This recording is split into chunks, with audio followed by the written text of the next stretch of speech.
y en esta clase vamos a trabajar la antigua Grecia, una civilización de la antigüedad que se ubicó entre los siglos 5 a.C. al 5 después de Cristo. Vamos a iniciar determinando el medio geográfico.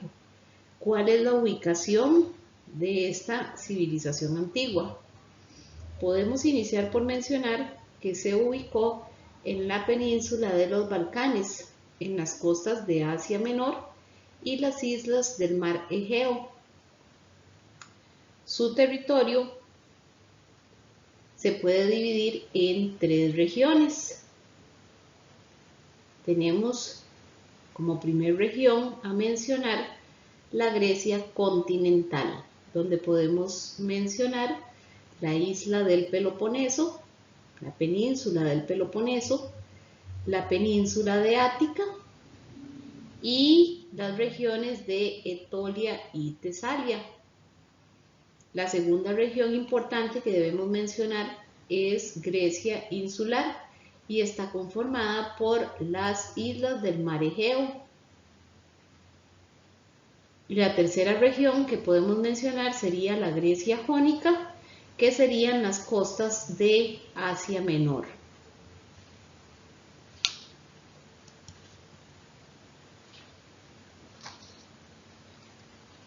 Para continuar,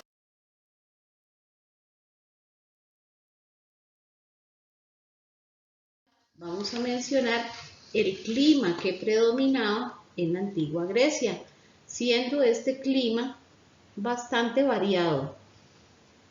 Podemos ubicar desde bruscos golpes de frío, así como las lluvias torrenciales en otoño.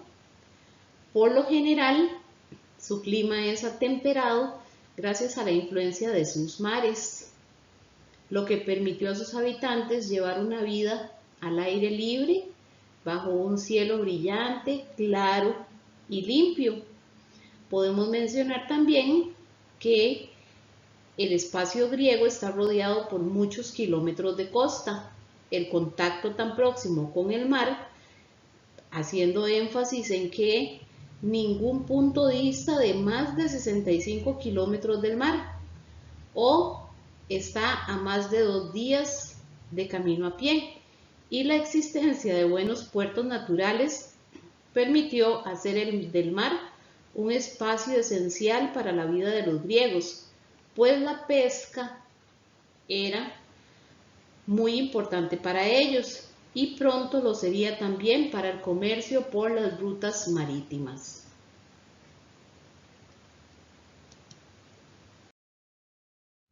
Para continuar, vamos a irnos a la ubicación temporal, en donde en esta diapositiva podemos observar una línea de tiempo que recorre desde el año 2000 a.C. hasta el 30 a.C., donde podemos observar la edad de bronce. La edad de bronce a su vez se subdivide en la época minoica, donde podemos mencionar al rey Pericles, y podemos hablar de la época micénica, hacia el 1400 a.C.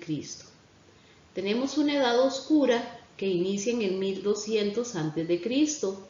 La edad oscura finaliza en el año 800 a.C.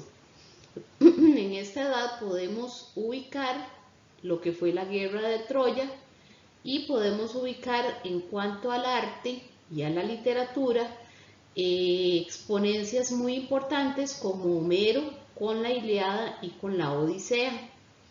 Si hablamos de la época arcaica, esta la ubicamos entre el 800 a.C.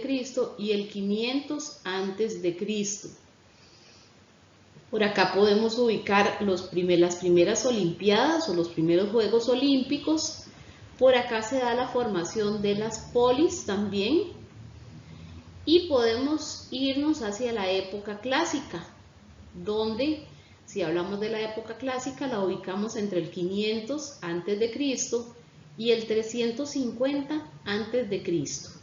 Por acá podemos mencionar las guerras médicas, que se dieron hacia el 499 a.C., el apogeo de dos polis muy importantes en Grecia, como lo es Atenas y Esparta. Y también ubicamos la guerra del Peloponeso. Si nos vamos a la época helenística, esta la ubicamos entre el 300 a.C. y el 30 a.C. Por acá podemos mencionar la muerte de Alejandro Magno, una de los personajes más importantes en la historia de la antigua Grecia.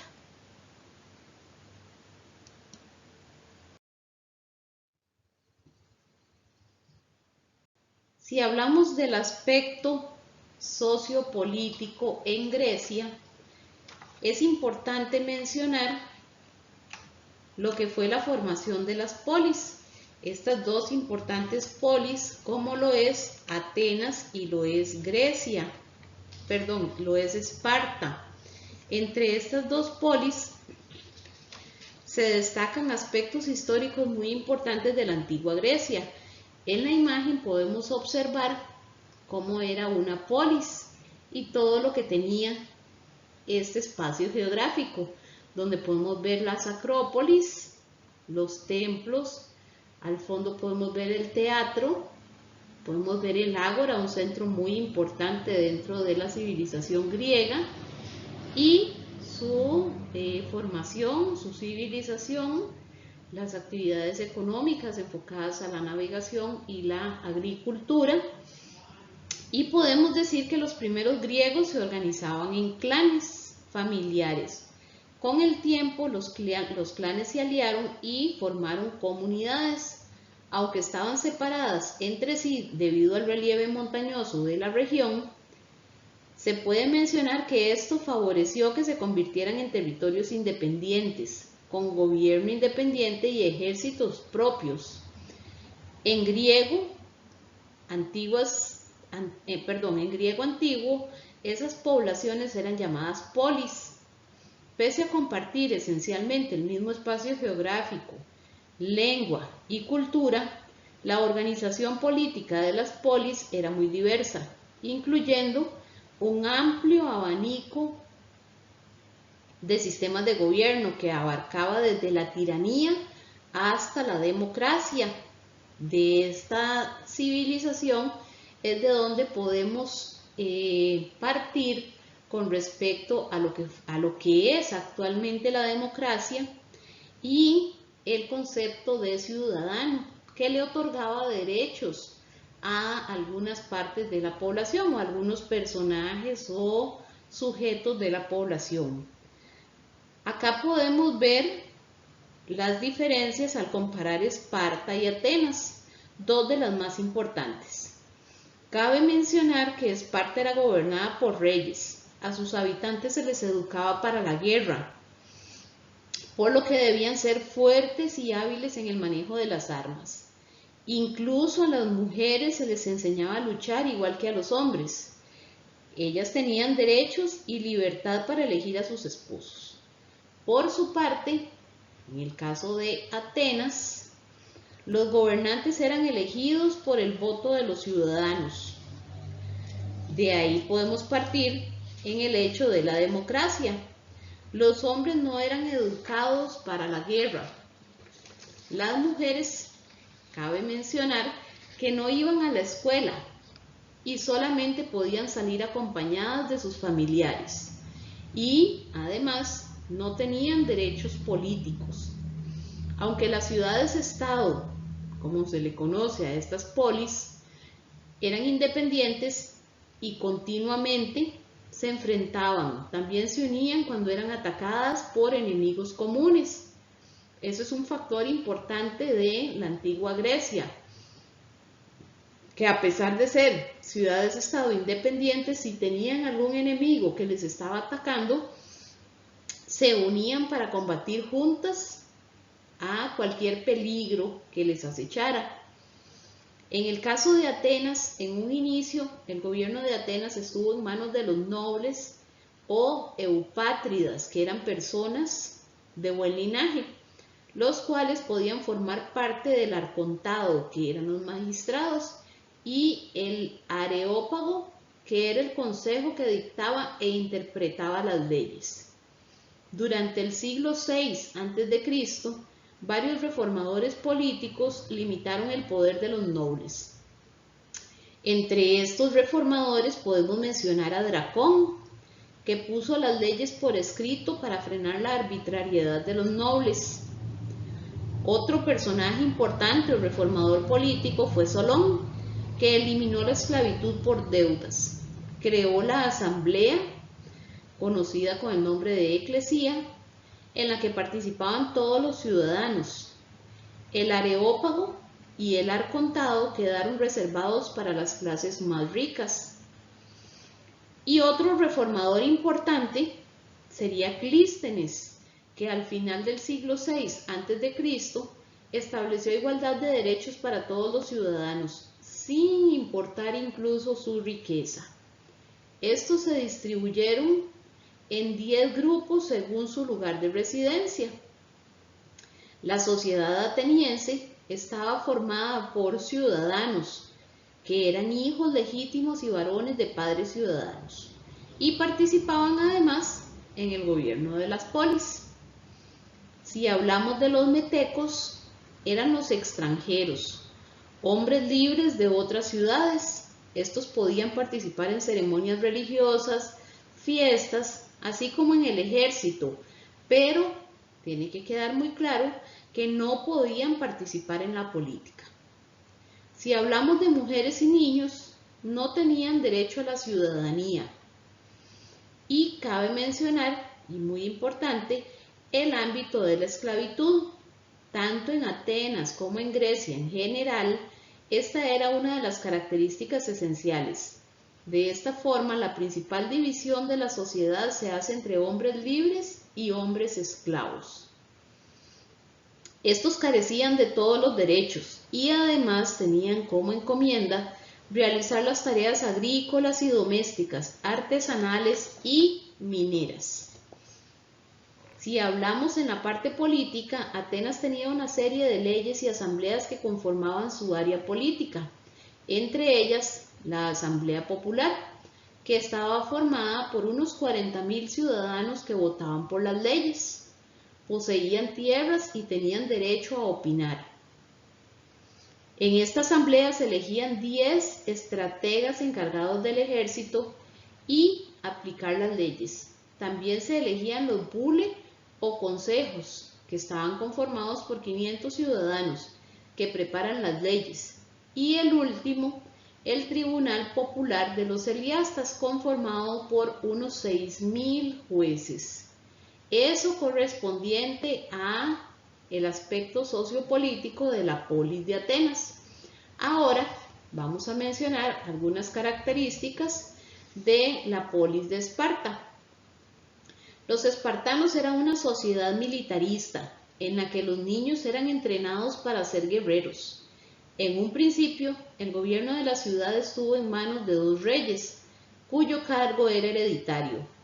Con el tiempo, sus funciones se limitaron a lo religioso y lo militar. Su autoridad era válida solo fuera de los límites de Esparta. Políticamente, la institución más importante era la Gerusia, un consejo formado por 28 ancianos que se encargaban de elaborar leyes e incluso podían rechazar las decisiones de la importante Asamblea Popular. La Asamblea Popular, o Apeya, como también se le llamaba, estaba formada por todos los ciudadanos, hombres mayores de 30 años, y se limitaba a votar, sin tener la posibilidad de discutir las propuestas presentadas. Para poner en práctica las decisiones tomadas por la Gerusia y la Asamblea, había 5 magistrados. Estos eran llamados éforos.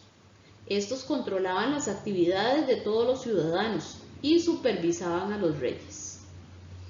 Lo que conocemos como un control cruzado o una rendición de cuentas. A diferencia de Atenas, Esparta estaba dirigida por la aristocracia, entendida la aristocracia como la élite. Sus miembros eran llamados espartiatas o iguales y acaparaban los derechos políticos y económicos. Se dedicaban únicamente a la política y a la guerra. Tenían prohibido trabajar la tierra o dedicarse al comercio. Los grupos sociales subordinados se denominaban hilotas. Eran siervos del Estado, pero no eran esclavos. Por eso no podían ser vendidos ni comprados. El Estado los distribuía entre los espartiatas para que trabajaran la tierra. No tenían ningún tipo de derechos. Y otra parte de la sociedad eran los periecos, que eran libres, pero de igual manera carecían de derechos.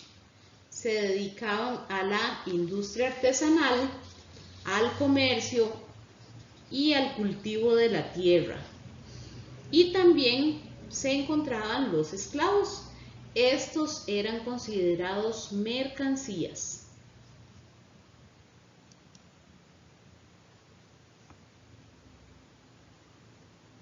Ahora vamos a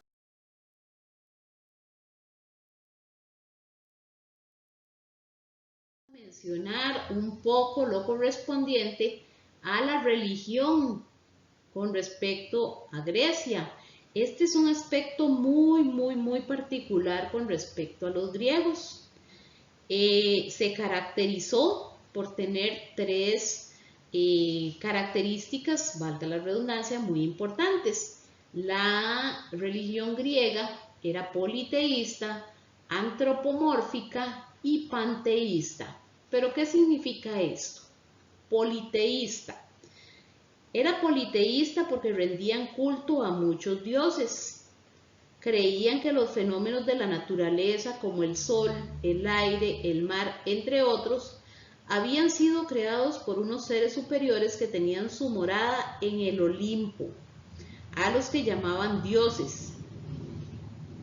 Fue antropomórfica porque los griegos tenían la certeza de que sus dioses eran de forma humana, provistos de las mismas pasiones, virtudes y defectos que los hombres. Desde luego que los concebían mucho más altos, más bellos, más inteligentes y más felices que los hombres. ¿Y por qué panteísta? Los griegos rendían culto a los fenómenos de la naturaleza, como la luz, el sol, el mar, entre otros. En la imagen podemos observar algunos de los dioses griegos y también podemos evidenciar que tenían formas humanas. Por ejemplo, podemos mencionar a Hera, que era la diosa de la familia. Podemos mencionar a Deméter, que era el dios de la agricultura. Hestia era la diosa del hogar. Zeus, el dios del rayo. Si mencionamos a Poseidón, Poseidón era considerado el rey del mar. Si hablamos de Hades, era considerado el dios del infierno.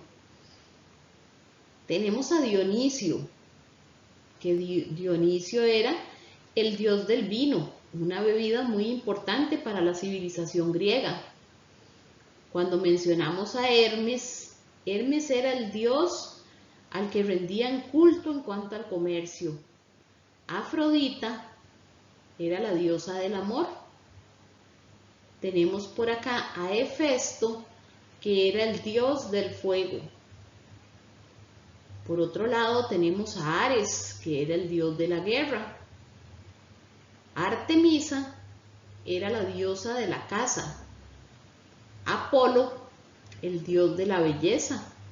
Y podemos observar a Apolo con todas sus características humanas, donde podemos o se puede ver reflejado todas las características del cuerpo, con todos sus músculos, formas y demás.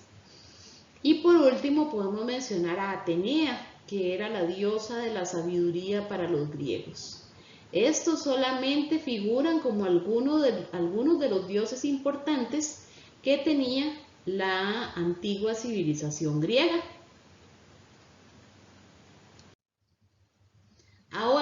vamos a mencionar un poco con respecto a el legado cultural de la antigua Grecia. Y cabe mencionar que es el legado más importante para la cultura occidental. Abarca desde la filosofía, la literatura, la mitología, la arquitectura, la escultura y la política.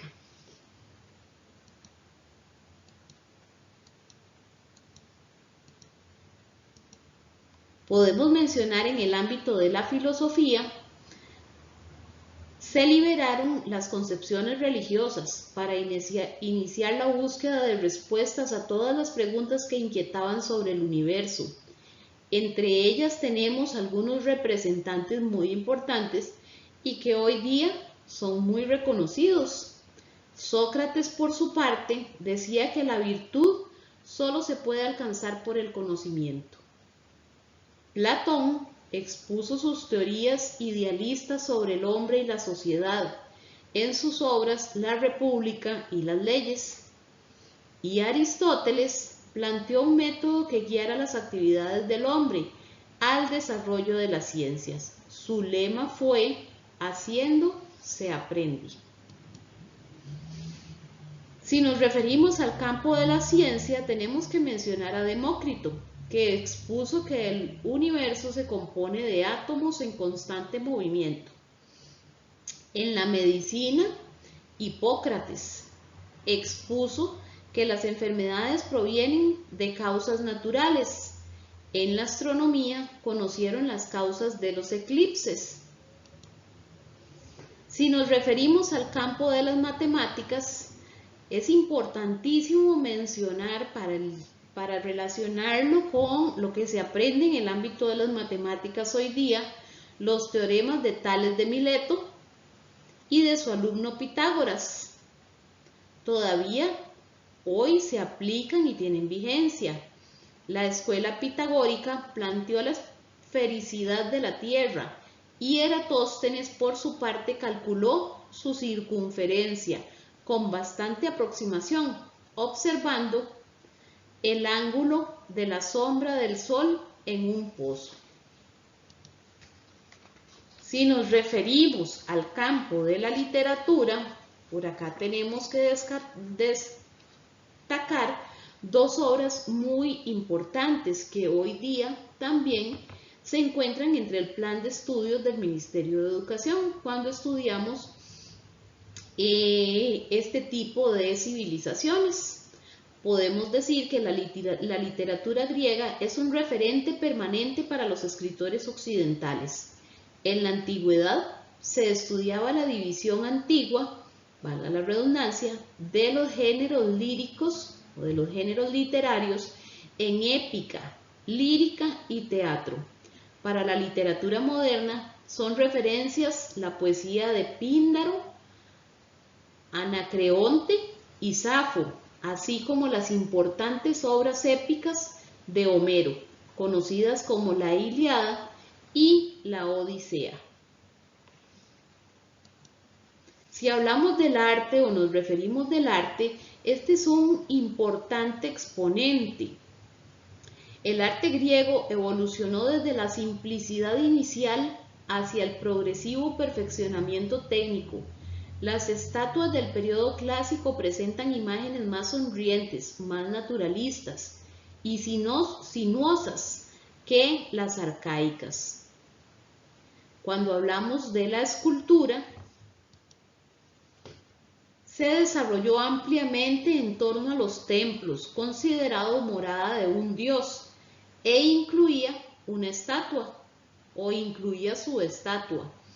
Entre los templos más notables están Os de Paestum y Taormina, el Partenón en la Acrópolis ateniense, el de Atenea de Niké y el Erectión. Les agradezco la atención a esta clase brindada el día de hoy con respecto a la antigua civilización griega.